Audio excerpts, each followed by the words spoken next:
Hey, yo, what's good, everybody? The North Father is back for my 7-day Facebook strike.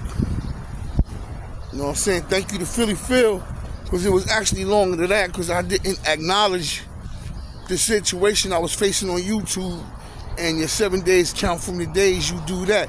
So Philly Phil told me to do some things, and I did that, and eventually my 7 days counted up, and I was off. Today's my first day back. This Biggie, Puffy, East Coast, West Coast thing, it never gets old. You know what I'm saying? In fact, we're just starting to get to the bottom of some things. Some things were said back then, but they were swept underneath the rug. Puffy and Snoop Dogg went on the Steve Harvey show, promoting peace and stuff like that. But to me, the way I assume things, it was a plan in my eyes to lure Biggie out there, allegedly. I'm not saying it's true, and I'm not gonna say it's true, but I'm gonna say allegedly. Because right after that, Big snuck out there. He was out there right after that show. Now, me personally, I went to go visit my son at the same time Big was out there. And I came home, I got home in New York March 7th. It was that Thursday. So say March 6th. Because he went to the vibe party March 8th, and then after 12 that night, it was March 9th. He lost his life. So I got home March 6th. And I was in Cali. And I encountered a lot of them guys. And they was like, yo, we ain't got no beef with the East Coast. We ain't got no beef with New York. Only Biggie. They never mentioned Puff's name. Not one time. You know what I'm saying? So it's a lot of rumors that they wanted Biggie in on Puffy, and Puffy life was saved by running the red light. They never wanted Puffy. They only wanted Big. And Big had beef with Snoop Dogg because when the Dogg Pound came to New York, they came to Brooklyn. And they filmed that New York, the City of Dreams video. Big got upset, and he went on Hot 97 radio station, and he showed how upset he was. And eventually, Snoop Dogg's trailer had got hit up. You know what I'm saying? And they blame Biggie for that. Snoop and Big later talked, and they squashed it. But allegedly, people from the West Coast wasn't with that squashing. They didn't want to squash it. Snoop allegedly wanted to squash it, but the West Coast niggas didn't. Top of the top, niggas. Top of the top. Yo, what's going on? What up, young fella? Alright. So, we came out here, made Stevie J and them, they went to that basketball game. And the Dogg Pound was there, and they voiced their displeasure about Biggie being in Cali. So things went down. I'm not blaming Snoop Dogg for nothing. You know what I'm saying? But it's a lot of stuff that went on that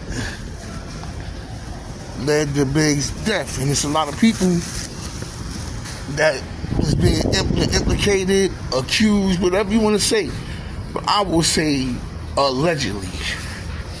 But the bottom line is, Puffy was never a target in Cali. I spoke to the Cali guys myself, and even I felt unsafe being at my son's house, because I eventually let people know that I'm from New York, I'm from Brooklyn. Big live a half an hour from me, this, that, and the third. So people was looking at me sideways, you know what I'm saying?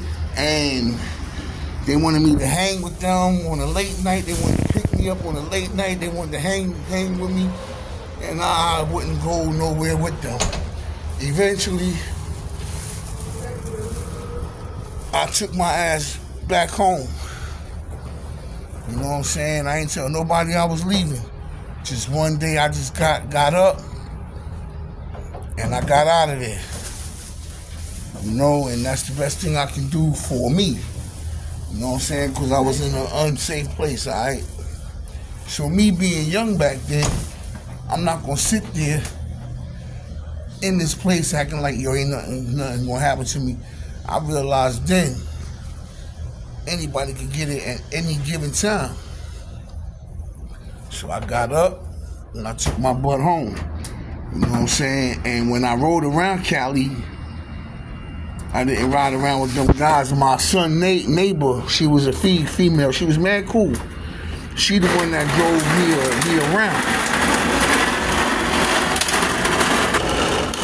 I felt safer being with her than with any guy. Women will protect you if they got love for you. They will protect you the best way they could. And she was one that definitely did, and I definitely thank her for that. Because being with them guys, they was real cool dudes. There wasn't no Brooklyn type, what up, son? They was real cool dudes, you know what I'm saying? But they was too friendly with me. And I never trust a person that's too friendly with me, you know what I'm saying? Like, it was like they was trying to make me real comfortable. And I seen it happening. I seen it coming. Like, yo, they gonna drive me somewhere and have some guys waiting for me, and I ain't gonna never make it back to my son's house. That's how I was thinking. You know what I'm saying? So, shout out to the West Coast. I ain't got no beef with y'all, but cause you know, shoot, you know, I still got a grandchild out there. You know what I'm saying?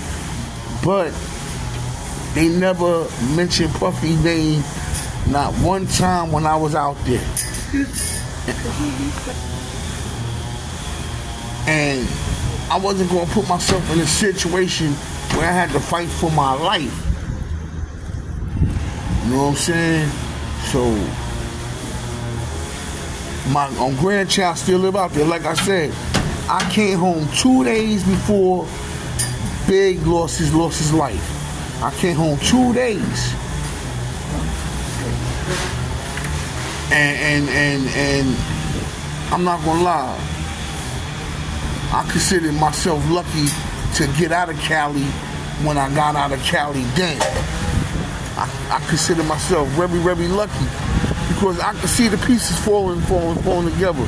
They was real cool dudes, but like I said, I didn't want these guys rocking me to sleep with kindness. Yo, this is the Nard, man. Hit that like button, hit that subscribe button, and I'm back on YouTube, and I'm gonna be back on here throughout the day. Peace.